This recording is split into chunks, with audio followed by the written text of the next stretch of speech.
안녕하세요. 한국사 담당하고 있는 최신성입니다. 반갑습니다. 네. 가장 최근 한 5년 동안 가장 관심이 적은 과목이기도 하죠. 통상국사. 좀 가슴이 아픕니다. 그런데 우리가 알고 있어야 될 것은 우리는 지금 입시를 하고 있잖아요. 그렇죠? 입시 과정에서 1학년 내신에서 기본적으로 등급수부터 알고 계셔야 되잖아요. 단위수. 그렇지?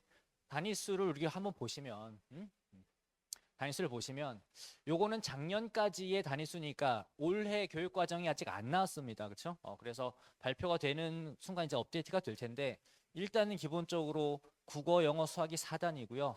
통사, 한국사가 3단이에요. 그러면 합치면 통사, 한국사 합치면은 국영수보다 높다고 봐야 되겠죠. 그렇죠? 이거를 간과하시면 1학년 내신 점수에서 우리 아이가 수학 2등급, 3등급, 1등급 받기 위해서 시간을 6시간, 10시간, 12시간 소모할 때 통합사 한국사는 합쳐서 3시간이면은 1등급 만들 수 있거든요.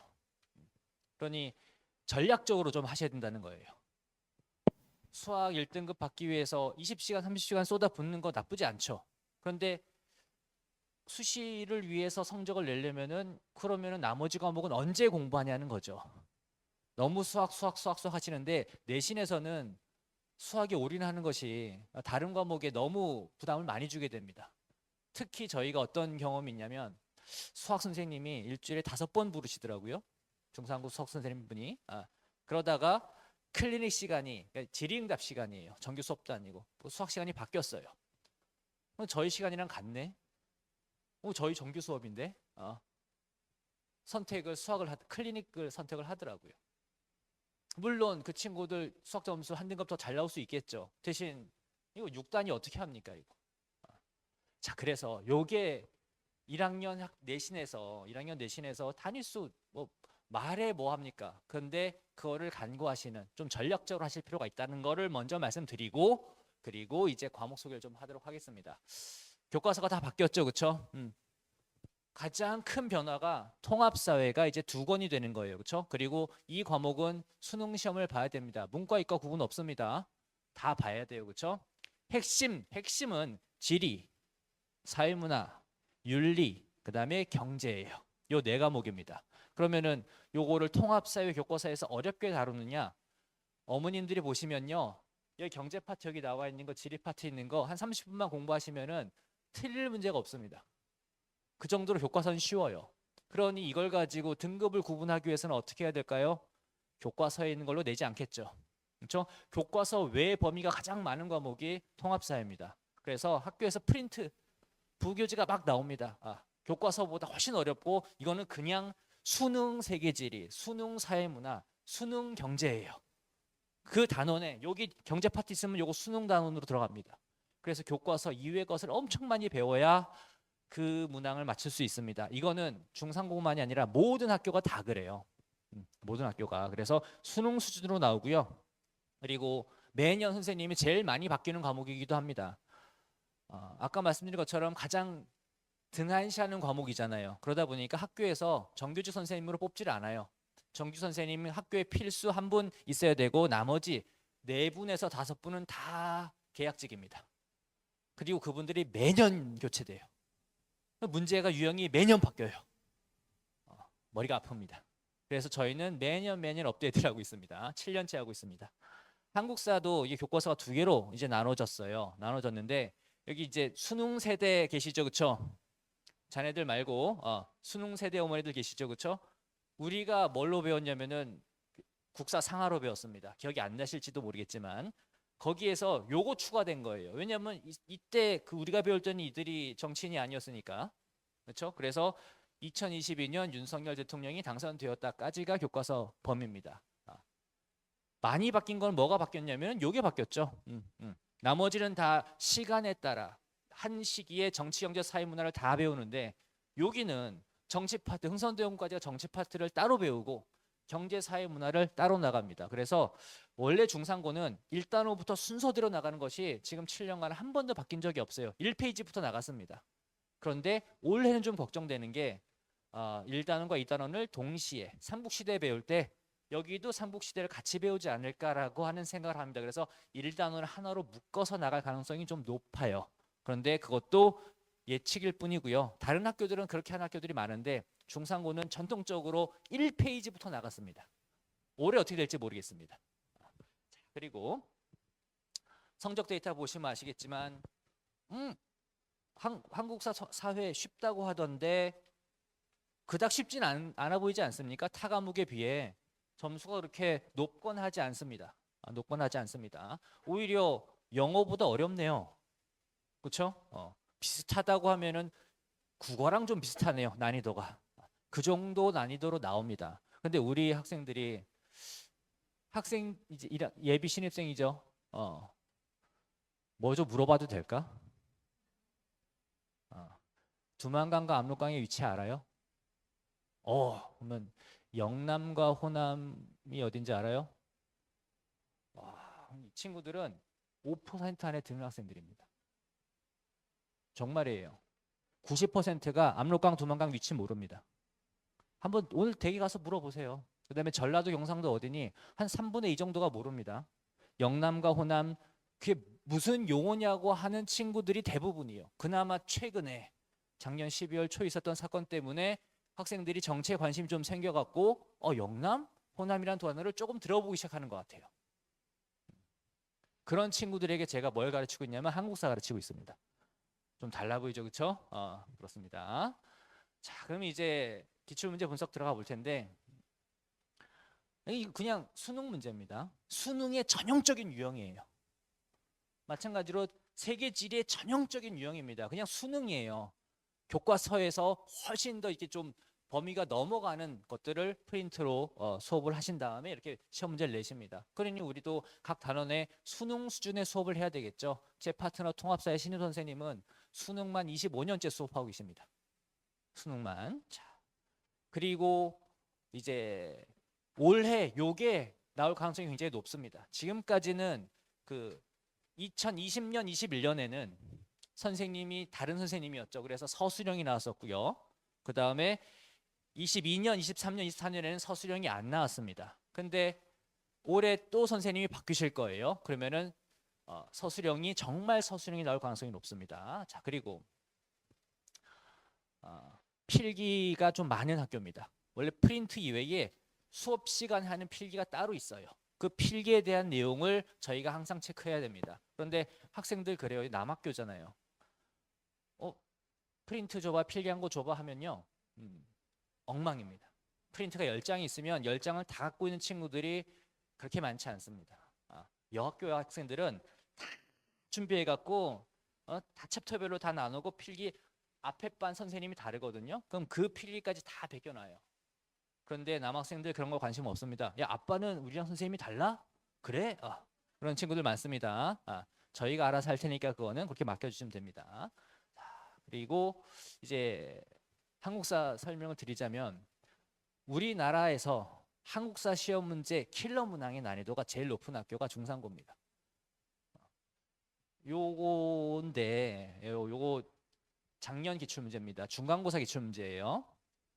이 교과서 보면 이제 색깔도 나와 있고 여기에는 이제 색깔이 표시가 안 되니까. 그런데 여기에 보시면 부는 빨간색, 목은 부목 군현이 있으면 부목 군현을 구분해야 됩니다. 이걸 구분을 해야 돼요. 그리고 병영 수형이 있잖아요, 그렇죠? 그거를 구분해서 얘는 부야, 얘는 병영이야, 뭐 이걸 외워야 됩니다. 나왔어요. 그리고 선생님이 친절하게 63페이지 지도 기준이다라고 시험 문제에 명시되어 있습니다. 이런 문제가 매번 나오고요. 그나마 좀 특이한 건 뭐냐면 점수가 거꾸로예요. 난이도가 높으면 1.3점이고요. 난이도가 쉬우면 4점이에요. 역배점입니다. 그래서 얘는 3개 틀려도 쉬운 거 하나 맞추면 해결이 됩니다. 그래서 학교 선생님이 느끼기에 얘는 찍는 거예요. 이거 맞추라고 내는 문제가 아니죠. 그런데 이거를 답을 하나를 고르라고 하면은 찍어서 20%가 맞춰버리잖아요. 그래서 2개를 고르라고 해서 아예 틀리게 만듭니다. 정답률이 엄청 낮습니다. 이거를 정말 외워서 푸는 학생을 제가 한 번도 본 적이 없습니다. 이거는 정말 말이 안 되는 문제예요. 그런데 이런 문제가 매년 나옵니다. 여기 보시면 이건 작년 기출 문제입니다. 재작년 기출 문제입니다. 거기에 이제 4페이지 보시면 후시가 열린 곳을 두 곳을 고르래요. 그럼 이 지도를 가지고 그대로 뭘 낼 수 있냐면요. 장날이 열린 곳과 도시 지명이 제대로 연결된 것은 이렇게도 낼 수 있는 겁니다. 그래서 아니 이런 문제를 저희가 경험을 해봤잖아요. 그러면 이거는 준비를 했을까요? 안 했을까요? 했겠죠, 그렇죠? 그런데 이것까지 준비하는 친구들은 극소수입니다. 저거를 다 외워서 한 문제 맞추니 제끼는 친구들이 90%입니다. 그래서 이걸 준비시켜야 1등급이 나와요. 이걸 준비시켜야. 자, 그리고 이거 한번 보십시오. 유경공원이 설립되었다 1886년, 경복궁에 전등이 설치되었다 1887년, 석조는 착공되었다 1900년. 이거 연도 다 외워야 됩니다. 그런데 그걸 가지고 앞에서 두 번째, 뒤에서 뭐 이렇게 문제를 내십니다. 그러니까 모든 사건의 연도를 모든 사건의 순서를 다 외워야 되는데 순서를 외우는 것보다 연도를 외우는 게 훨씬 편하죠. 그래서 모든 교과서에 연도가 많이 나옵니다. 참 많이 나옵니다. 뭐 이것도 내는데 이거 못 내겠습니까? 그래서 이것도 1.4점, 1.5점이에요. 그러니 이것도 마찬가지로 두 개를 골라야 됩니다. 하나만 고르면 찍어서 맞출 수 있으니까 두 개 골라서 아예 틀리게 만드는 거죠. 그럼에도 불구하고 맞춰냅니다. 학생들이. 중상고잖아요. 상위권 친구들 맞춰냅니다. 이거 준비시켜야 되는데 학부모님들께서 한국사랑 통사는 알아서 해. 수학 하루 더 가자. 라고 하면은 이제 그 친구는 이걸 할 리가 없죠. 어떻게 합니까? 그렇죠? 이거를 강사가 체계적으로 준비해서 학생은 딱 받아들이기만 할 수 있게만 해도 엄청나게 많은 양인데 이걸 혼자서 만들어내려면 보통 일이 아니죠. 자, 그래서 전국에서 가장 어려운 지역적 킬러문항이 나옵니다. 그래서 그게 1.3에서 1.5점까지 딱 3문제에서 4문제가 매 분기마다 나옵니다. 그걸로 1등급은 구분이 됩니다. 1등급이. 그리고 이제 시기 구분이죠. 연도 다 외우는 것. 이게 핵심입니다. 그래서 이걸 꼭 준비하셔야 되고요. 그리고 학생들 중에 그래서 이렇게 내는 학생들이 있어요. 저는 이렇게 가로로 쓰는 거를 연표를 좋아하지 않아요. 그래서 세로로 만들거든요. 세로로 정말 말도 안 되게 빽빽한 연표를 딱 줘서 자 이거 외우면 돼. 자 우리 이거 외운 거 자 선생님이랑 같이 하자라고 했을 때 학생들 중에서는 일부는 이렇게 만들어서 자기가 스스로 만들더라고요. 스스로. 그럼 이걸 막 사진을 찍어요, 어머니들이. 근데 우리 아이는 영남과 호남이 이거 하라, 이거 야 이렇게 하면 돼, 아들 이렇게 해야지. 그러면은 그 친구는 공부 안 하겠죠. 안 하겠죠. 그냥 수학하고도 하루 더 나가겠죠. 그러면서 내신이 망가지고요. 중간고사, 기말고사 중에 한 번은 아주 어렵다는 거 많이 들으셨죠? 한 번은 말도 안 되게 아까 같은 요런 문제를 3문제씩 냅니다. 만점자가 안 나오도록 등급 구분을 하려고. 중간고사 기말 중에 대부분 중간고사예요. 1학기 때는. 그래서 중간고사 때 말도 안 되게 난이도가 높은 문제들이 나와서 점수가 안 좋은 상황이에요. 그럼 기말고사 때 역전해야 되는데 기말고사는 쉽게 내십니다. 왜? 중간고사 때 등급 구분이 끝났으니까. 학생들이 다 만점 받아도 상관없으니까. 중간고사를 놓치면은 그냥 끝이에요. 2학기 때는 기말고사가 어려워. 근데 매년 그렇지는 않습니다. 학교 선생님이 바뀌기 때문에 또 어떻게 될지 모릅니다. 하여튼 이건 어느 정도는 전통이에요. 그래서 중간고사 때 올인해서 점수를 만들어서 나오면 아드님들도 그걸 할 거예요. 왜? 점수가 어느 정도 나왔으니까 아깝잖아요. 그런데 이미 박살이 났어. 그러면은 엄마 나 정시 준비할게요. 그러면 3년 동안 어머니들은 지옥에 사는 거예요. 학생들은 천국이고. 그리고 친구들은 재수 삼수까지 가는 거죠. 중상고 재수생 비율 47%. 그렇죠? 왜 놀라세요? 아시면서. 47%예요. 그 친구들이 1학년 때부터 정시 준비했는데 왜 재수 삼수를 할까요? 중간고사, 기말고사 한 번 연습할 때마다 학생들이 엄청나게 노력을 하고 그 공부한 연습들이 실력이 되는 건데 그 친구들은 그 과정을 겪지 않았어요.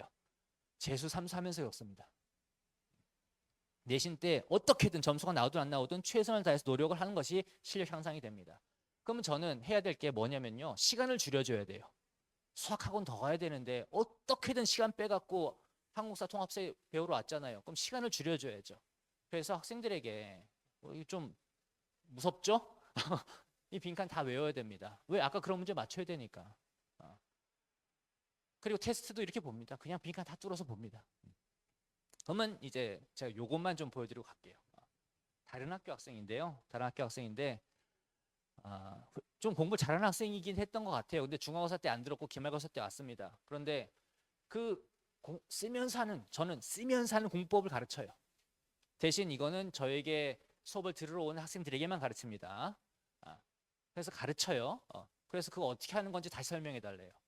시험이 일주일 남았는데 그래서 어떻게 해라라고 일단 간략하게 설명을 했고, 그리고 새벽 3시까지 질의응답을 했습니다. 시험 전날에. 그리고 1학기 때 7등급 아니 8등급이었는데 94점 나와서 자기를 살렸대요. 그런데 저는 다른 거 다 필요 없고 점수도 필요 없고 요거예요. 심지어 공부량은 더 적었대요. 혼자 했을 때보다. 그래서 제일 중요한 게 이거라고 생각합니다. 중상고는 한국사 일주일에 2시간 공부해야 됩니다. 그런데 혼자 하잖아요. 6시간, 8시간 해도 안 됩니다.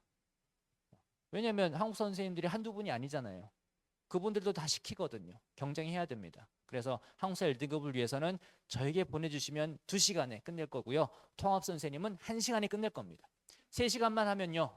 통합사 한국사 충분히 1등급 받을 수 있습니다. 그래서 수학학원 한 타임 더 보내는 것도 중요하지만 우리 6단위 아마 올해는 7단위가 될 거예요. 올해는.